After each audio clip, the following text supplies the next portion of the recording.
Hi, thanks so much for stopping by my channel, Quilting with Lori. I've got another great scrappy quilt for you today. This one is called Ohio Star Distinctives. My name is Lori Dickman, and I really appreciate your stopping by. Please don't forget to like, subscribe, and leave me comments. I love to read the comments from my viewers. Today what I'm going to do is create this particular quilt using some warm, scrappy colors. I do have links below which will take you out to my website, and you can locate this pattern, Ohio Star Distinctives, not only in my patterns book, but you'll also find it as an individual pattern. So check out the links below in the description box for that information. So let's take a peek at what I have pulled here for this quilt. If you'll notice on my pattern, the blocks are simply made of 4 patches and the Ohio Star block. So it's a very simple one to create. It definitely uses up your scrap stash, so it's a great stash buster for you. For the 4 patches, I pulled simply some warm golds, some lights, and some oranges. So that's what I'm going to use for this table runner. I think what I'll do is make a Thanksgiving table runner using these blocks.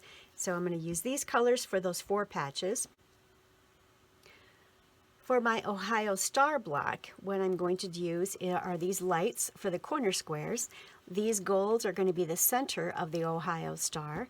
And then I will make my flying geese units with the darks and the mediums. And when we get to the sewing machine, you'll see how I'm going to construct those. This is going to be my outside border, and I think I'll probably pull one of these golds in for an inside border.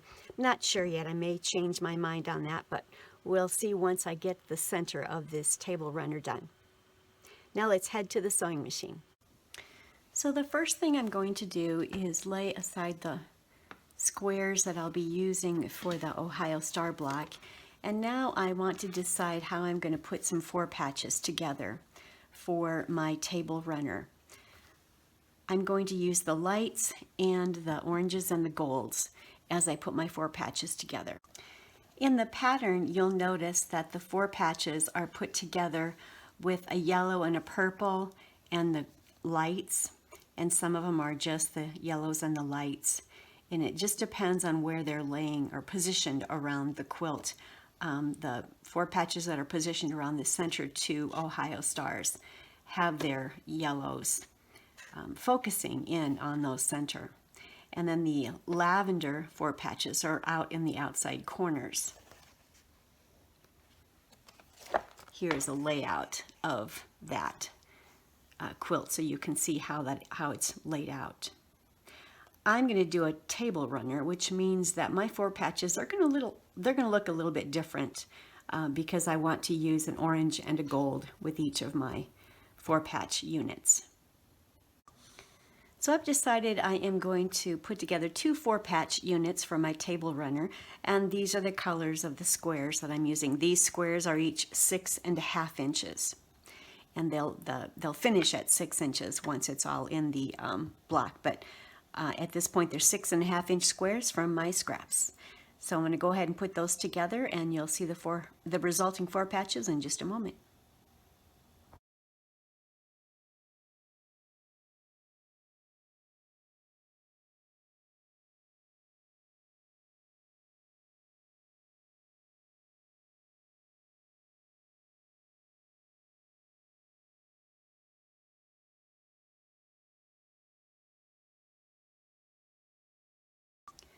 So here are my 2 4-patch units. I've used the gold and the orange as well as the lights in both of the 4-patch units. So I'm going to go ahead and press these right now and get them squared up to 12.5 inches. I'll be right back. So I have both blocks squared up and pressed. Seam allowances are pressed toward the dark, and they're squared up to 12.5 inches. So now I'm going to start working on the Ohio Star block.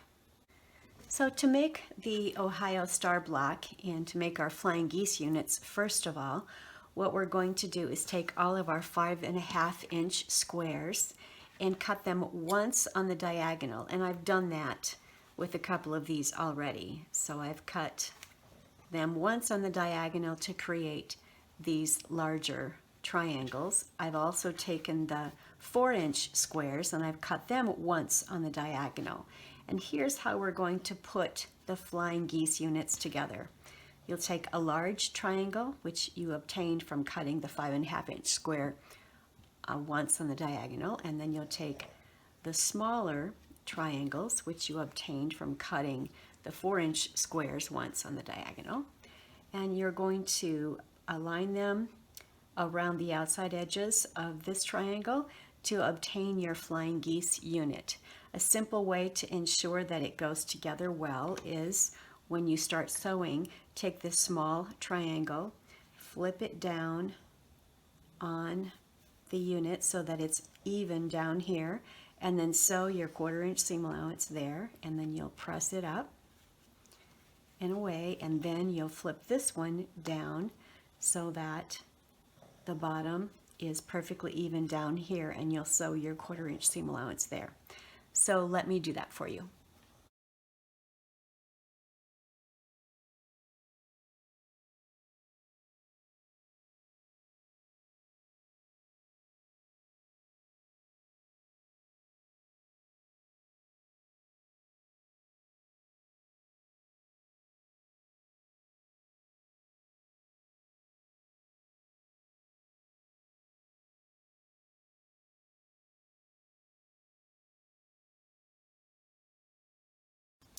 So I have 2 of the flying geese units finished, and they're ready.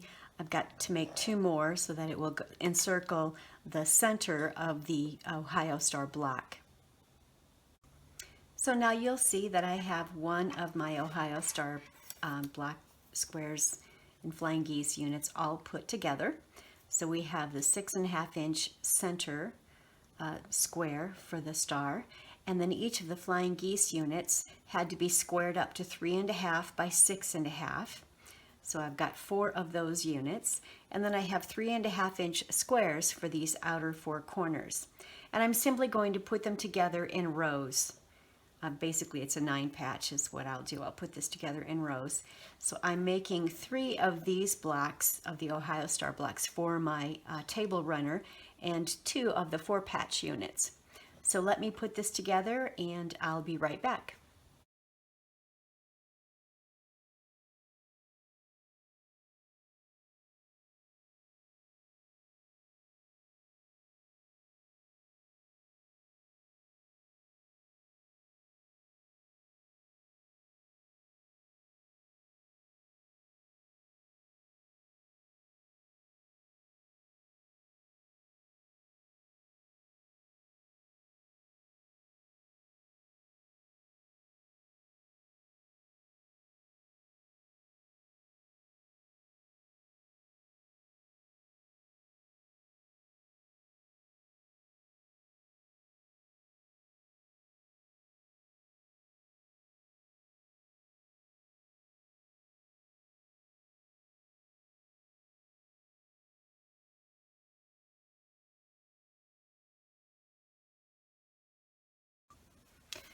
So the Ohio Star block is now pressed and squared up to 12.5 inches, and it is ready to go. Now I'm going to make 2 more of these because I want 3 Ohio Star blocks, and I want 2 4-patch units included in my table runner. So let me get to that.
So I have finished my table runner. It's very large. I can't really fit it under the screen for you to be able to see the whole thing at one time, but I have 3 of the Ohio Star blocks and 2 of the 4-patch blocks in my runner. And I did include a 1.5 inch, I cut a 1.5 inch inner border, and I cut a 3.5 inch outer border, and they'll finish at 1 inches and 3 inches. And these blocks are squared up to 12.5. They finish at 12, all of the blocks in here. So my runner is, I believe, 64 inches long and 20 inches wide. So it's going to make a wonderful table runner for Thanksgiving. And I do love the traditional colors, but you can certainly choose colors that are favorites of yours for the fall season. Right now, I know the blues are very popular, but I do love the traditional fall colors for my Thanksgiving and for October. Here's a quick peek at the other corner, and I hope that you'll try this pattern. It's such a simple pattern, really uses up your scraps. I ended up only having this much left of my outside border here, so I'm going to have to do something else for the binding. Probably a dark binding, or maybe I'll try to match this rust. I'm not sure. Maybe I'll go with the gold. I'll audition some and find out what I'm going to do there. I will, I'm excited to get the quilting done. Hopefully I'll be able to get that done in the next week, and I'll post a picture of the quilted table runner out on my Facebook page so that you can take a peek at that. I'll also include a photo in the description box below. When I get that done, I'll add that to this video link here. So look in the description box below for a link to my Facebook page, as well as to the photo. And I hope you enjoyed this. I hope that you're having fun making scrappy quilts, using up your scrap stash. That's why we get those scrap stashes all organized, cut, sorted, and ready to go, because we want to use them to create beautiful quilts. And you really, truly can create beautiful quilts with your scrap stash. So here is another look at the Ohio Star Distinctives quilt behind me, and you can see there are a total of 6 Ohio Stars, and then the rest is simply 4 patches to create this. And you'll see that the 4 patches that have the yellows in them are surrounding the center of these Ohio Stars. And then I've got some of the lavender 4-patch with yellow around the outer edges. And really, you can arrange this any way you want. Just have fun with it. You can make it much more colorful, have a lot more color involved in this particular quilt. Use different themes. Maybe you have some sports related fabric that you'd love to use to create a fun quilt for teens or people going off to college. With all of my scrappy patterns that you'll find both in my patterns book as well as the individual patterns, you'll find that you can make them as large as you want by simply pulling more scraps to make more blocks. So you can make this a king size, a queen size, whatever you'd like. Maybe you just want it even smaller, a small wall quilt, or maybe you'd like to do a table runner, which I have done today. I'd love to hear how you plan to use this pattern. And if you have not yet had a chance to watch my tutorial on Speedy Solutions to cut and organize your scrap stash, I will definitely have a link below for that. You'll want to watch that. It will help you to get your scrap stash all cut, sorted, organized, and ready to use to make great quilts. I hope you're enjoying the scrappy quilts that I've been bringing to you. We will see you next week. Have a great day.